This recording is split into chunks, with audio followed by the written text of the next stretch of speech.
família nossa de cada dia, casos de família, e eu queria começar com esse livro que você não pode deixar de ler de jeito nenhum. Na verdade, esse livro é do pastor Davi Merck, que veio aqui o ano passado.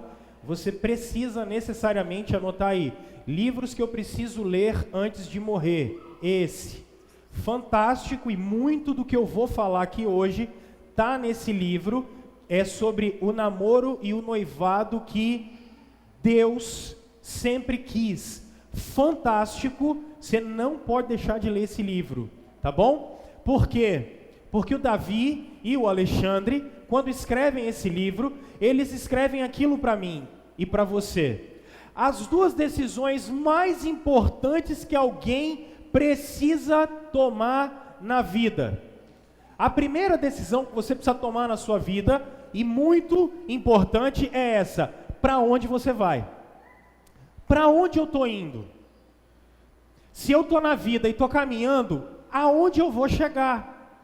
Alguns de vocês se perguntam assim, onde eu vou chegar? Aí nós procuramos às vezes o sentido de onde eu vou chegar em coisas materiais, do tipo assim, onde eu vou chegar? Aquela velha história que a gente vem conversando aqui já tem 1 ou 2 anos. Quando eu terminar a faculdade tal, vou ser feliz e realizado. Então parece que é onde eu quero chegar. Eu quero chegar na faculdade tal. Quando eu terminar a faculdade tal, resolver o problema. Onde eu quero chegar? Não, eu quero ganhar X por mês. Depois que eu ganhar X por mês, está resolvido o problema. Está tudo certo, consegui chegar onde eu queria. Não, eu quero ter 2, 3, meio filho. Então, quando eu conseguir ter 2, 3 ou meio filho, resolveu o problema, é ali que eu queria chegar. Nós colocamos as nossas expectativas de vida sempre em alvos materiais e pontuais. Mas qual é o problema? O problema é que você já conseguiu entender e perceber que todas as vezes que você chegou em algum alvo material desse, você perguntou assim, e agora? Lembra da reforma da sua casa que você foi fazer? Você falou assim, poxa, eu queria derrubar aquela parede, levantar outra. Deixa eu te dar um conselho, inclusive, quando você for reformar a sua casa, constrói outra. Você já viu o trabalhão que dá, né? Reformar não é de Deus. Por isso que Deus faz uma nova criação diferente, porque reformar não é de Deus, não tem condição. Terminou a reforma, depois daquele negócio, você entrou para dentro da casa, fechou a porta, olhou e falou, e agora? Vou chegar aonde? Terminou a pós-graduação que você estava querendo fazer, aí você chegou no final e você fala assim, e agora? Porque o problema é que quando nós vamos definir para onde eu vou, a nossa circunstância complicada é quando nós colocamos o nosso alvo no que é material, isso voa. A gente chega lá e quando chega fala, e agora? É uma frustração muito grande. Porque para onde eu vou, na perspectiva cristã, o lugar que eu vou chegar e o lugar mais longe que eu vou chegar é a eternidade. Eu estou caminhando aqui para quê? E você, por exemplo, que não é cristão, você que não frequenta nenhum tipo de igreja, você que não é de uma confissão evangélica, eu queria que você fizesse essa reflexão, porque quando a gente começa a pensar assim, para onde eu vou? Nós cristãos, nós que temos Jesus, nós que fomos salvos por Jesus, nós estamos caminhando para a eternidade. E é por isso que o Senhor Jesus, no Sermão da Montanha, olha para nós assim, onde é que vocês estão semeando? Onde é que vocês estão guardando o tesouro de vocês? Vocês estão guardando o tesouro de vocês aqui, para cá, é agora? Ou vocês estão produzindo frutos para a vida eterna? Ou vocês estão produzindo os frutos para o reino de Deus? Porque a perspectiva cristã, embora nós vivamos aqui, precisamos ser agentes transformadores dessa terra, a nossa esperança, como o apóstolo Paulo diz em Corinto, não pode se resumir só a essa vida. O meu alvo não é aqui, o meu alvo é Cristo, o meu alvo é a eternidade, é onde eu vou viver com Ele. Porque com essa esperança e é essa fé que vence o mundo. E aí a gente está disposto a caminhar, não para agora, mas caminhar porque vamos viver eternamente com Cristo. Agora, se você caminha para a eternidade com Cristo, a segunda questão mais importante, e esse livro diz para nós, é quem vai com você. Porque quem vai com você pode te ajudar no caminho, ou pode ser uma grande mochila para você poder carregar. Quem vai com você pode te ajudar, pode ser alguém que coopera, ou pode ser aquele cara que quando você está com ele no barco, ele só rema para trás. Por isso, quando a gente vem hoje com essa pergunta, casar com quem? É porque se eu já estabeleci o alvo da minha vida, eu preciso pensar em quem vai comigo. Eu preciso pensar em quem vai ser o meu companheiro. Eu preciso pensar em quem vai caminhar para que a gente possa ir junto para esse alvo final. Se eu fui conquistado por Jesus, se eu fui conquistado por Cristo, agora eu caminho e preciso de alguém que caminhe do meu lado e que vai me levar para essa mesma direção. Porque a gente pode talvez estar remando para lados opostos. E aí é onde surge esse tema, casar com quem? E a gente quer dar 3 respostas a essas perguntas, e eu queria que você prestasse bem atenção comigo. Esse é o nosso texto, você pode abrir, não coloquei ele aí, senão vocês ficam viciados, eu conheço vocês, aí vocês não vão querer trazer Bíblia mais, para ficar só olhando só o data show, e não façam isso, por favor. Então, Gênesis 24, nós vamos abrir aí o nosso texto, e vamos fazer uma reflexão breve com ele.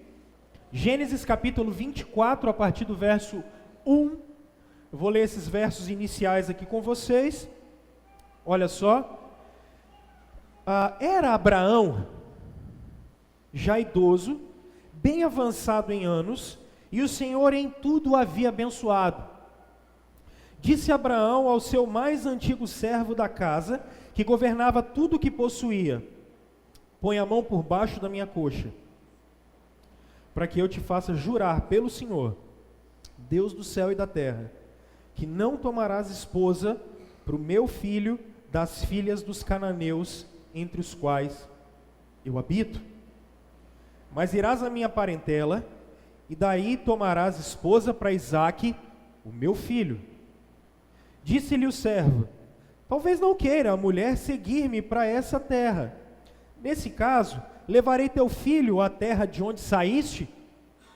Respondeu-lhe Abraão: cautela, não faças voltar para lá meu filho. O Senhor Deus do céu, que me tirou da casa do meu pai e da minha terra natal, e que me falou e jurou dizendo: a tua descendência darei essa terra, ele enviará o seu anjo, que te há de preceder, e tomarás de lá esposa para o meu filho. Caso a mulher não queira seguir-te, ficarás desobrigado do teu juramento. Entretanto, não levarás para lá meu filho. Com isso, pôs o servo a mão por baixo da coxa de Abraão, seu senhor, e jurou fazer segundo o resolvido. Olha só, o texto que a gente tem em mente, e está aqui conosco, a história vai até o verso 67, inclusive eu vou usar a história inteira, e o verso 67 é o último que eu vou aplicar com vocês, mas eu não vou ler o texto todo. Você chega na sua casa depois, dá uma lidinha no texto inteiro, vale a pena. Mas a questão aqui é a seguinte: Abraão já é um homem velho, Isaque, seu filho, já tem por volta dos 40 anos de idade, Sara, a sua esposa, já morreu, e agora a promessa que Deus havia feito a Abraão, em Gênesis no capítulo 12, precisa se cumprir. E qual promessa é essa? Em ti serão benditas as nações da terra, que em Gênesis 17, Deus olha para Abraão e fala assim: dá uma olhada nas estrelas do céu, e a tua descendência vai ser como as estrelas do céu. Você vai ter muito descendente. O problema é que Isaque tem 40 anos de idade e não teve a capacidade de arrumar uma esposa. Agora você imagina um homem de 40 anos que não arrumou uma esposa naquele tempo, 2000 anos antes de Cristo. Se hoje já é feio, imagina naquela época. Então ele manda quem? o seu servo. Eu fui estudar um pouquinho sobre quem seria esse servo. Os estudiosos vão dizer que em Gênesis 15:2, Eleazar, um dos servos de Moisés, a quem ele daria a herança, seria esse servo. Conjectura, mas eu achei interessante a melhor interpretação que tem. Esse servo de Moisés, antigo, é o cara que tem a senha do banco dele. Moisés não sabe tirar extrato em caixa eletrônico, então ele manda esse servo dele. É o cara que assina cheque no lugar de Moisés. Tem uma procuração de Abraão, tem uma procuração de Abraão para poder trabalhar. Esse cara tem a senha do cartão de crédito de Abraão. Aonde ele vai, quem faz o pagamento no 5º dia útil dos servos de Abraão é esse cara.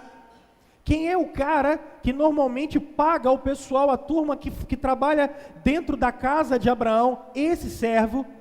Ele pega o servo mais antigo, de maior confiança, o cara mais experimentado, e diz assim: coloca a mão embaixo da minha coxa. Resumo, isso naquele tempo era um juramento. Jura para mim que você vai cumprir o que eu estou pedindo para você. E ele pega esse servo dele e fala com ele assim: eu não quero que Isaac case com uma moça dos cananeus. Eu não quero que Isaac case com uma moça dessa terra. Por favor, vá até a terra dos meus pais, vá até os meus parentes e arrume uma esposa para o meu filho. E o servo de Moisés assim: mas como é que eu vou fazer esse negócio? Como é que eu estou com Moisés na cabeça porque e eu nem estou assistindo os 10 mandamentos, cara. Já falamos dos 10 mandamentos, tem tempo aqui. E o servo de Abraão diz para ele assim: olha, como é que eu vou? E se eu chegar lá, não tem e-mail, não tem telefone, não tem celular, o WhatsApp não existe. Eu vou chegar lá, como é que essa moça vai vir comigo? Não dá nem para fazer um hangout entre eu e ela. Não tem como. Ele diz assim: olha, o Senhor Deus dos céus vai com você. E Ele vai ajudar você a trazer essa moça para cá. E é curioso, porque ele diz assim: tudo bem, agora coloca a mão na minha coxa de novo e diz que você vai fazer isso. Tudo bem, vou fazer isso. Quando eu me pergunto, casar com quem? Eu olho para essa história, e aí, como nós dividimos em casar, com quem? Eu separei em 3 respostas, eu queria responder só a primeira agora. Casar? Aí o Ricardo Agreste responde para nós quando ele diz assim: sim, porque casamento é coisa de família. E eu acho legal que o Ricardo coloca essas duas coisas, quando ele diz assim: Deus quer o nosso bem em todas as áreas da nossa vida, todas. E além disso, a escolha de um parceiro para com quem a gente vai caminhar é algo de alta prioridade na nossa vida. Olha para cá. Primeiro lugar, quem é que Abraão está mandando para poder ser o cara que vai representar ele junto com a família da moça? É um servo antigo. Ele não está pegando qualquer um. Não deu procuração na mão de qualquer um. Ele deu a procuração na mão do seu servo de maior confiança. E eu acho isso interessante, porque quando você diz assim, no verso 1, e o Senhor em tudo o havia abençoado. Em tudo Deus havia abençoado Abraão. Às vezes, a gente começa a falar assim: Deus vai abençoar o meu trabalho, Deus vai abençoar aonde eu estiver, Deus vai abençoar meu carro, Deus... Agora isso aqui é engraçado, porque tem uma pesquisa que as pessoas acima de 60 anos não estão mais preocupadas. Vocês que estão na melhor idade podem me ajudar com isso. As pessoas acima de 60 anos já não estão mais preocupadas com carreira, salário. Elas não estão preocupadas com isso. Elas necessariamente não estão preocupadas com o vencimento no fim do mês. Não estão tão preocupadas com a fatura do cartão de crédito. Não é isso que tira o sono delas. Mas o que na maioria das vezes tira o sono delas é o fato de que se os seus filhos ou a sua família vai estar em volta deles nessa fase de quando eles estão ficando mais velhos. Essa é a preocupação dessas pessoas. Agora olha só, nós hoje criamos os nossos filhos para abastecer o mercado de trabalho. Antes do menino nascer, você já costuma falar para as pessoas assim: esse aqui vai ser engenheiro. Não, esse aqui eu vou trabalhar com ele, que esse aqui vai ser juiz. Esse vai ser médico. Esse aqui, professor, ninguém fala que o filho vai ser mais, né? Pastor, então, eu fico pensando o que vai ser no futuro. Eu não vejo ninguém falando: olha, estou criando meu filho para ser pastor. Não ouço nenhum. Quero ver o que nós vamos fazer no futuro, tá? Mas a gente cria filho para abastecer o mercado de trabalho. A gente cria filho para que a gente cria filho para as grandes empresas, a gente cria filho para ganhar bem, a gente cria filho para isso. Agora, eu não observo na nossa cultura a gente criando filhos para o casamento. Se a gente for fazer uma pesquisa aqui agora e falar assim: quem aqui foi criado para casar? Olha, talvez os mais antigos, mas talvez nós pais de hoje não criamos os nossos filhos para o casamento. Nós não criamos os nossos filhos para serem bons maridos. Aí quando esse menino casa, ele casa e te dá trabalho para a família da moça, e é um inferno. Ou nós não criamos as moças para serem esposas. Por quê? Porque na nossa geração, nós criamos filhos para o mercado de trabalho. E aí o feminismo que se levanta, que é coisa do inferno, e o machismo também, nós temos uma briga entre gêneros à toa, porque casamento é unidade na diversidade. Casamento é macho e fêmea estão juntos para refletir a glória de Deus. Só que nós não criamos filhos para isso. Agora preste atenção, eu casei aos 22, a Aline casou aos 19. Se eu chegar aos 73, que é a 74, a nossa média de idade, eu vou passar mais tempo casado do que solteiro, assim espero, né? Posso ouvir um amém aí? Que teve uma irmã que levantou. Isso, que bom, hein? Tomara que aconteça com você também, viu? Percebam isso.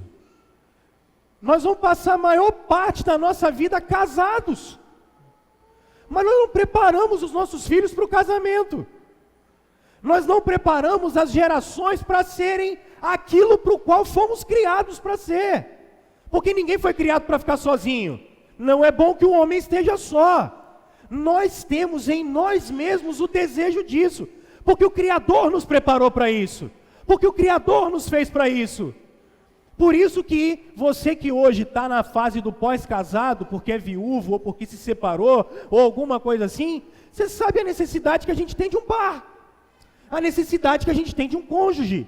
Porque nós somos criados para isso. Agora, quando a gente pensa assim, que Deus quer que todas as áreas da nossa vida andem bem, isso é fato. Isso é fato. Porque quando a gente olha a criação dos nossos filhos, o casamento dos nossos filhos, o nosso casamento, ou você que, como eu disse, já é pós-casado, Deus quer que inclusive a sua vida ande bem. Agora, uma coisa que é curiosa é isso, a escolha de um parceiro é assunto de alta prioridade, o Ricardo fala. Esse cara está levando, não é o servo mais moço, não é o estagiário que estava cuidando das ovelhas, ele não está levando o cara que está no período de experiência, que ele ainda não assinou a carteira dele, não é esse cara que ele está mandando o cara que é de maior confiança, porque ele entende que a herança ou o casamento do seu filho é prioridade. Com quem o seu filho vai viver é prioridade. Deixa eu citar um exemplo aqui, que a gente trabalhou algum tempo atrás, quando falamos de família. Ainda no ano passado. Família é assunto de prioridade, com quem vai se casar é assunto prioritário. Porque você sabe o inferno que é, você que vive isso, ter, por exemplo, um sogro que não gosta de você. Você sabe o inferno que é você ter uma nora que você não se dá com ela. Você sabe o inferno que é ter uma sogra que não é sogra, é uma bruxa, e ela fica se interrompendo na sua casa o tempo inteiro. E não deixa você e seu marido viverem em paz. Ou não deixa você e sua esposa viverem em paz. Você sabe o que é isso. Você sabe que terror e que inferno é isso. Por isso, é um assunto prioritário.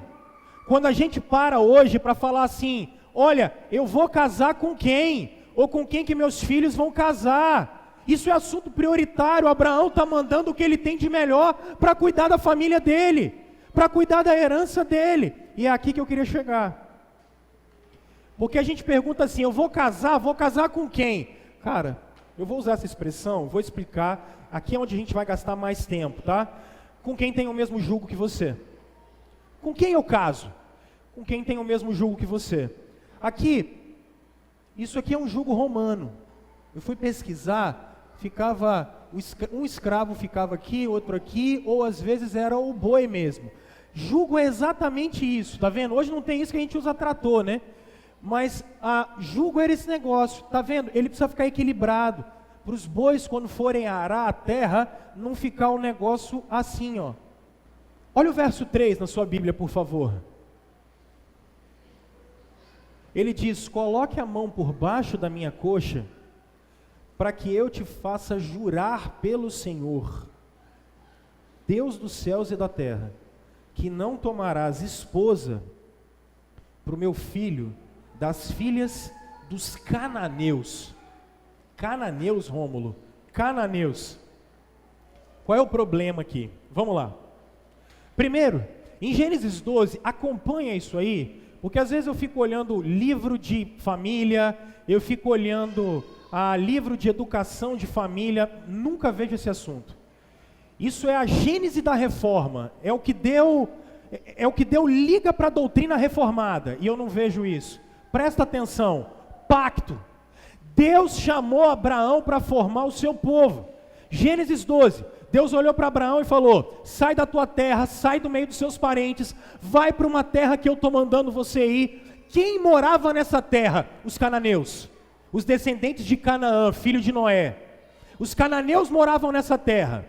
Vou falar o problema deles. Só que Deus tem um pacto com Abraão. Qual é o pacto que Abraão tem com Deus? E esse pacto vai ser revisto no Êxodo, em Deuteronômio, nos Reis. Vocês vão observar esse pacto na Nova Jerusalém da gente lá. Olha o pacto que Deus tem com Abraão. O pacto que Deus tem com o seu povo é esse. Eu vou fazer vocês serem o meu povo, e eu vou ser o Deus de vocês. Como é que vocês vão ser conhecidos a partir de agora? Vocês vão ser conhecidos como meu povo. Quem é o meu povo? Vocês, e eu sou o Deus de vocês. Agora olha que coisa, esse pacto vai ser revisto em Deuteronômio, quando ele diz assim, para que hoje te estabeleça por povo, e eu seja o Deus de vocês. Qual é a relação que existe entre Israel e Deus no Antigo Testamento? Vocês são o meu povo, e eu sou o Deus de vocês. Agora olha que coisa, lá na Nova Jerusalém, olha o que está acontecendo. Eles serão povos de Deus, e Deus mesmo vai estar com eles. O pacto que Deus fez quando formou o seu povo, permeia o povo de Deus até a consumação. Hoje, o que é que nós podemos dizer? Existe um povo na terra em que Deus é o seu Senhor, em que Jesus é o seu Rei. Agora, olha aqui que coisa curiosa. Talvez você pode se perguntar assim, o pacto é só para judeu? Sim, no Antigo Testamento. Eles é que começaram o pacto. Agora olha que coisa curiosa. Agora aí com a gente. E hoje? Não, esse pacto hoje está sobre a igreja. E esse pacto hoje é porque Jesus veio e conquistou a gente para ser o seu povo. Nós somos o povo de Deus. Agora olha que coisa. Quando eu acho engraçado, porque essa promessa de que Deus é o nosso Senhor e nós somos o seu povo, olha que coisa. Atos capítulo 2 diz, essa promessa não é só para vocês, é para vocês e para os filhos de vocês. Essa promessa é para as gerações de vocês. Essa promessa continua, essa promessa vai embora, essa promessa é perpétua. Pastor, o que você está querendo dizer com isso? Resumindo, gente, se Deus é o nosso rei, se nós somos o seu povo, as famílias da aliança, em primeiro lugar, a gente é uma continuidade da imagem e semelhança de Deus. Como assim, pastor? Família foi estabelecida para que a imagem e semelhança de Deus continuasse. Por isso que a gente casa, por isso que a gente tem relacionamento, por isso que a gente procria, porque a imagem e semelhança de Deus precisa continuar. Mas se Ele é o nosso Deus e nós somos o seu povo, e a aliança está conosco, nós somos parte do plano da salvação. Às vezes a gente acha que a família de Deus cresce só com conversões. Não! A família de Deus cresce também através dos nossos filhos, porque a promessa também é para eles. Eu não estou dizendo que filho de crente é crentinho, não estou falando isso. Só que eu estou falando que o pacto e a aliança e a promessa que Deus tem com o seu povo é para nós e é para a nossa descendência. Agora, sabe o que acontece? A gente desrespeita essa ordem. Quando Abraão está dizendo assim, não se case ou não escolha uma mulher do meio dos cananeus para o meu filho, Abraão está dizendo assim, não traga uma moça fora do pacto, não traga uma moça fora da aliança, não traga uma moça fora do concerto que a gente tem com Deus para casar com meu filho. Por quê? Porque ela tem uma visão de mundo diferente de nós. Ela pensa diferente da gente. Como eram os cananeus? Os cananeus acreditavam em vários deuses, tinham uma religiosidade estranha, era um povo que tinha uma ética e uma moral completamente diferentes da que Deus tinha para o seu povo. E quando a gente está falando de visão de mundo, a gente está falando dessas 3 perguntas aqui. Primeiro, de onde eu vim? Segundo, por que eu estou aqui? E terceiro, para onde eu vou? Como é que a gente que está no pacto e na aliança responde isso? De onde eu vim? Vim de Deus. Por que eu estou aqui? Eu estou aqui por causa de Deus. Ele me resgatou em Jesus. Para onde eu vou? Eu vou para a glória, viver com Deus. É assim que a gente sistematiza a nossa vida. Agora, como é que você constrói um casamento com alguém que pensa diferente de você? Como é que você constrói uma aliança de vida que vá até que a morte os separe, se vocês pensam diferente? Como é que alguém casa com uma pessoa que não crê do mesmo jeito que ela? A gente relativizou tanto isso, que quando eu falo isso para vocês, vocês se assustam. Vocês ficam assim, não pastor, não é bem assim, porque a gente tem uma mente relativista. A gente acha que tudo é relativo. Como você casa com alguém que não serve o mesmo Deus que você? Como é que você faz isso? Como é que vai ficar a sua relação com Deus? Vocês vão orar quando juntos? Na hora de vocês servirem a Deus, e o culto familiar vai ser como? Você? Quando os seus filhos chegarem, vocês vão orar para quem? Quem é que vai ensinar os seus filhos a orarem? É você ou o seu cônjuge que não tem a mesma confissão de fé que você? Ele vai orar para quem? Aí, deixa eu tentar botar isso na prática aqui.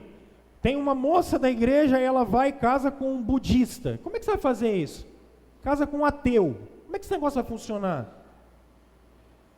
Qual altar que vai ter na sua casa? Vocês entendem a implicação disso? Como isso é sério? Como isso não é bobeira? Aí os filhos da gente, que são filhos da aliança, que são filhos do pacto, eles vão aprender a servir qual Deus? Qual Deus que eles vão aprender a servir? E Abraão está preocupado com isso. E eu queria te perguntar, isso é uma preocupação sua? Porque qual é o nosso problema? Quando nós vamos procurar alguém, ou os nossos filhos, ou a gente mesmo, sabe o que a gente pensa em primeiro lugar? No desejo, na paixão. A gente olha se aquilo causou algum sentimento na gente, se isso mexeu com a gente. Sabe quando você vê alguém que se apaixona? Acontece isso comigo todo dia de manhã quando eu acordo. Vou fazer uma média, né? Senão não dá certo, não. Não tem aquele negócio gostoso que dá na barriga, que você sente, sabe? Que chega a gelar a mão. Você sabe o que é isso? Jader está falando que é fome. É um piadista. Isso não pode te guiar. Antes da paixão, antes do frio na barriga, cara, tem que vir um princípio. Tem que vir um princípio. Sabe por quê? Porque no meio das circunstâncias, quando você não pensa e não age com princípios, o número de divórcio aumenta. Você já parou para pensar na dor que é um divórcio? Você que já se separou sabe disso. Você que já teve à beira do divórcio sabe do que eu estou falando. Você que já teve alguém perto de você que se separou sabe do que eu estou dizendo. Porque quando a gente pensa diferente, quando a visão de mundo da gente é diferente, esse divórcio, quando isso chega, isso gera marca, trauma, dói. Quando você tem filho, a coisa piora 10 vezes mais. Por isso, antes de ser guiado pela paixão, pelo fogo que cresce lá de baixo, cuidado onde ele vai chegar. Antes da gente ser guiado pelos olhos, a gente tem que ser guiado pelo princípio. Porque senão o que termina? Termina em separação, termina em traição, termina querendo buscar outras pessoas e colocar no meio da relação.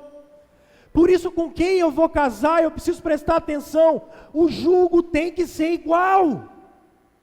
E quando eu estou falando de julgo igual, até agora eu falei de coisas espirituais.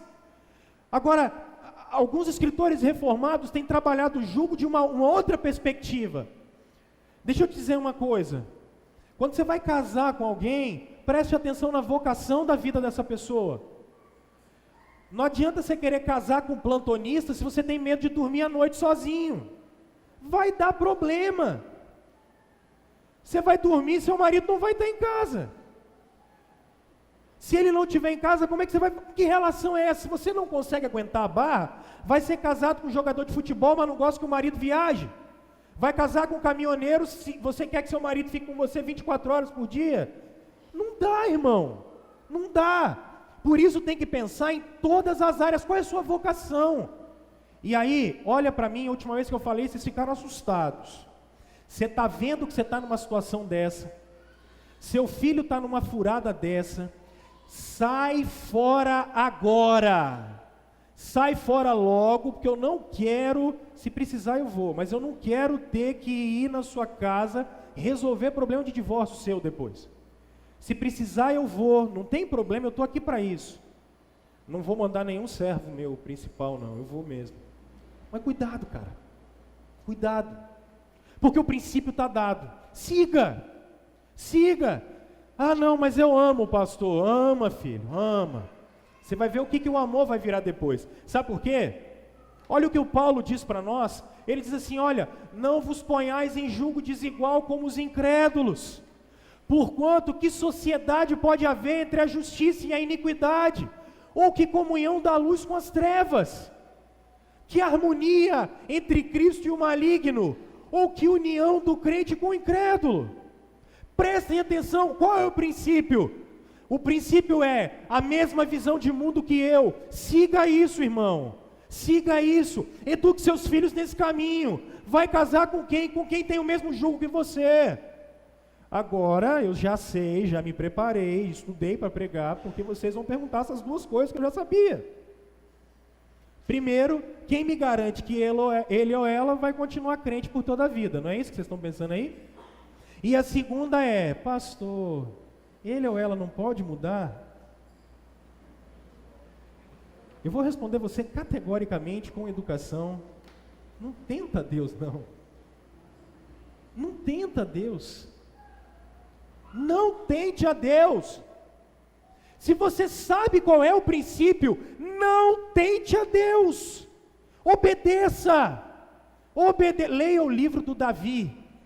Ele vai falar isso o tempo todo. Obedeça. Seja obediente. Porque alguns de vocês falam assim, a minha experiência é diferente. Eu casei, ele não era crente, e ele se converteu. Eu aprendi isso, e o que eu recebi eu dou. Irmão, louvado seja Deus, não você. Você foi desobediente, e o que você fez de mal, Deus transformou em bem. Não abuse da graça de Deus. Não tente a Deus.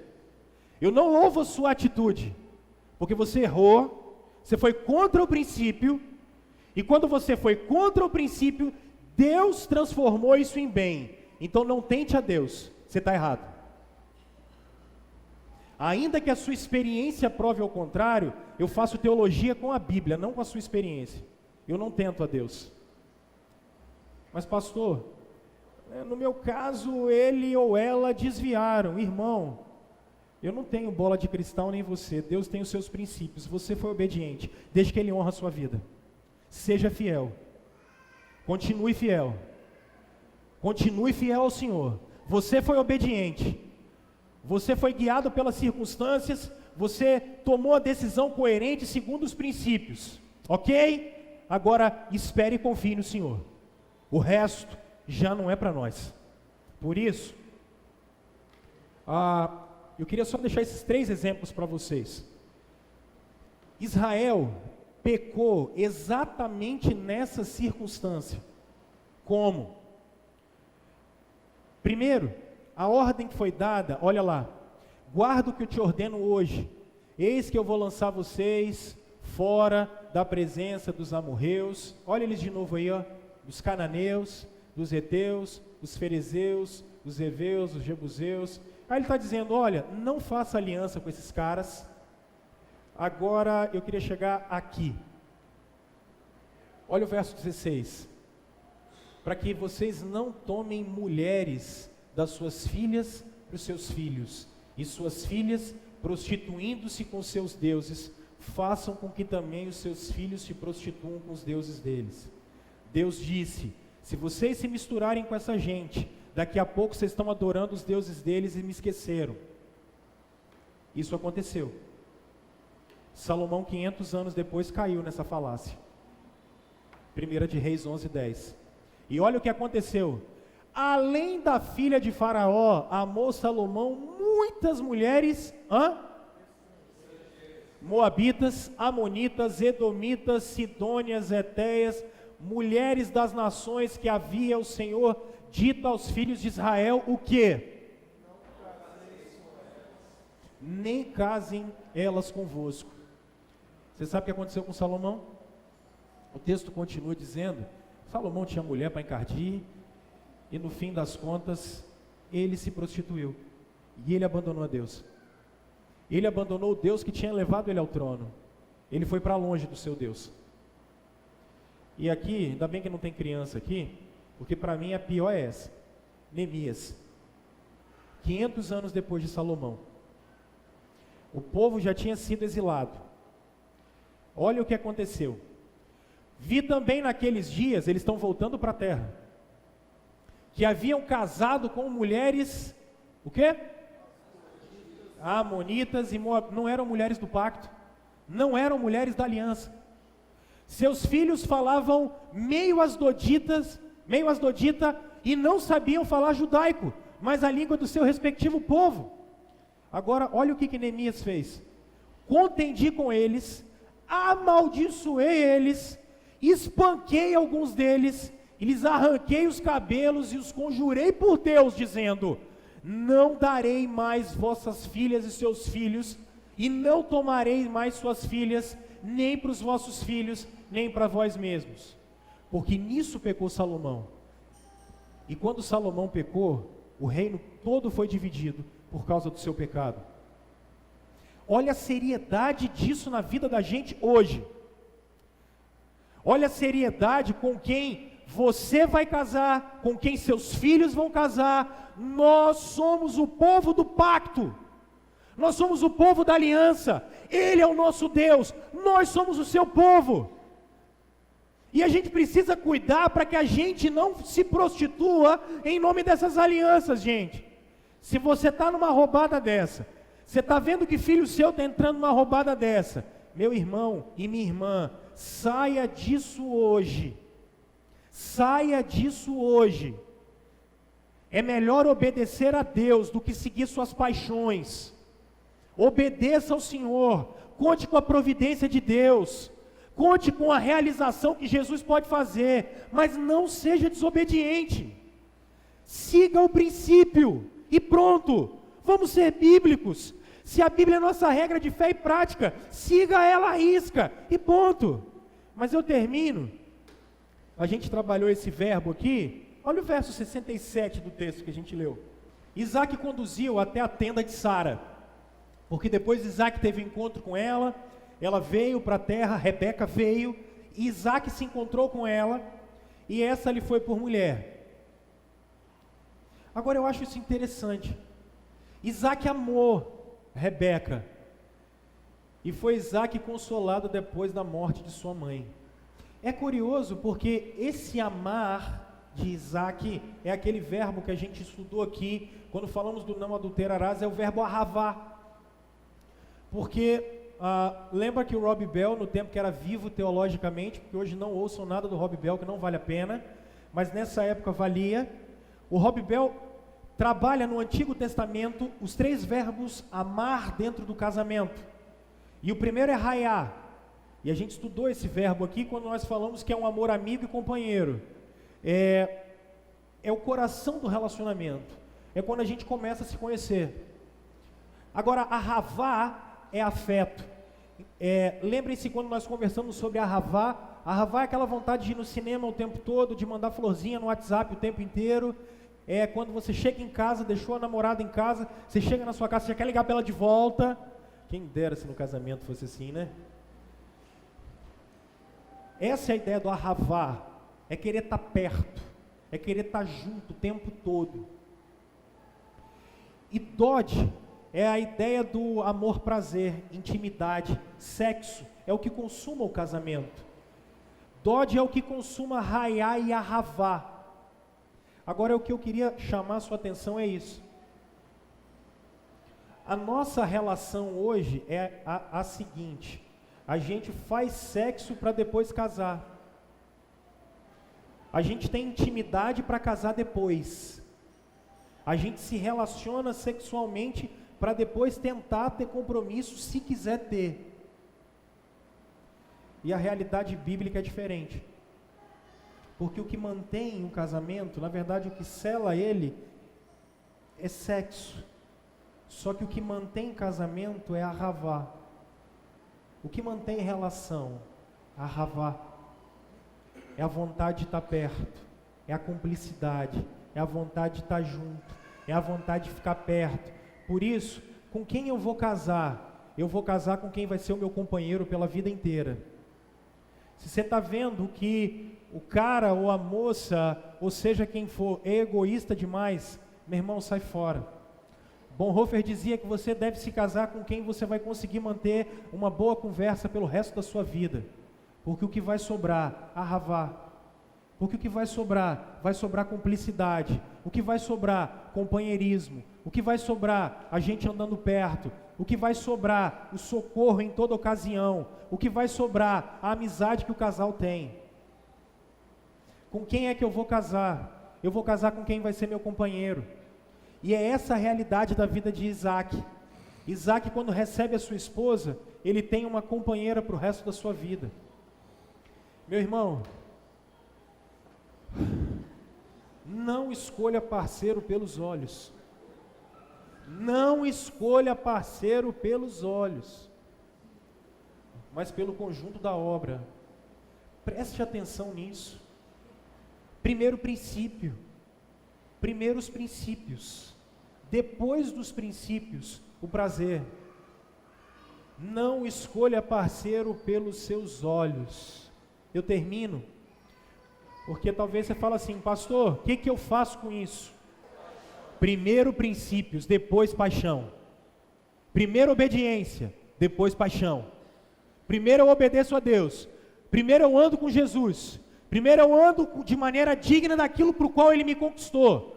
Eu obedeço e conto com Ele, porque Ele me é suficiente. Primeiro princípio, primeiro obediência, depois paixão. Agora você que foi zangado comigo porque eu falei a questão do jugo desigual. Você ficou bravo comigo. Eu digo, não fique bravo comigo, contenda com Deus, foi Ele que botou a lei dele. Eu só falo. Mas eu deixo Provérbios 3 com você. Confia no Senhor de todo o teu coração. Porque talvez você chegou aqui e falou assim: pastor, eu errei, casei mal, errei, o que eu faço? Confia no Senhor de todo o teu coração, não estribes o teu próprio entendimento, não confia em você, reconhece o Senhor em todos os teus caminhos, lê isso junto comigo, e Ele te deitará as suas veredas. Confia no Senhor, confia no Senhor. Se você já orava pelo seu parceiro até hoje, redobre as suas orações. Enquanto a gente tiver chance, redobre as suas orações. Fala: Senhor, tem misericórdia. Senhor, eu posso ter errado, tem misericórdia. Se dobrar não está funcionando, triplica, chama alguém para te ajudar. E nós vamos até o final, porque aonde a gente errou, Deus pode dar graça, e é aqui que a gente confia. Às vezes, quando a gente dá aquela vacilada, a mão do Senhor é para estender a graça. Por isso o Senhor pode endireitar os caminhos que você andou. Por fim, case com alguém que você vai conseguir se relacionar por toda a sua vida. Vai acontecer que daqui uns 5 anos você olha e fala assim: por que eu fui fazer isso? Por que eu fui me meter nessa roubada? Casar com quem? Essa é a história que a gente aprende hoje. Esse é o caso da família de Abraão, que a gente traz para nós. E o que eu acho legal é que como é que isso é relevante para o nosso tempo, como isso é relevante para a nossa época. Eu quero orar, queria que a gente orasse, antes de nós passarmos para o momento da ceia. Queria te convidar que você tivesse um momento de oração com o Senhor, orando. Você que tem filhos, orando pelos seus filhos.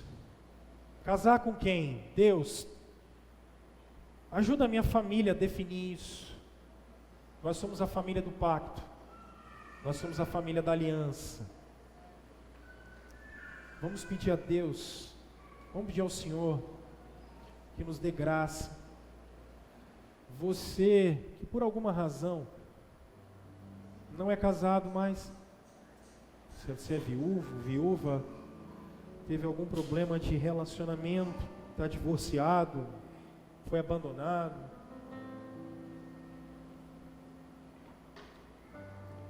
e Deus está colocando no seu coração que precisa reconstruir a vida, ore ao Senhor. Primeiro princípios, depois paixões. Primeiro princípios, primeiro a vontade de Deus, depois nós. Em primeiro lugar, o reino de Jesus, depois nós. Você que por alguma razão, talvez quando a gente falou aqui do jugo desigual, você entrou nessa, talvez porque não sabia. Ore ao Senhor, diga: Deus, tem misericórdia, endireita as veredas, endireita os meus caminhos, endireita a minha vida, entra lá na minha casa, entra na minha família. Deus quer as nossas vidas segundo a vontade dEle. Oh Deus, aqui está o Teu povo, aqui está a Tua palavra, exposta, aberta, lida, explicada. Espírito Santo, entrega ela nos nossos corações, no meu, dos meus irmãos, e que a gente possa obedecer ao Senhor, servir ao Senhor, adorar ao Senhor.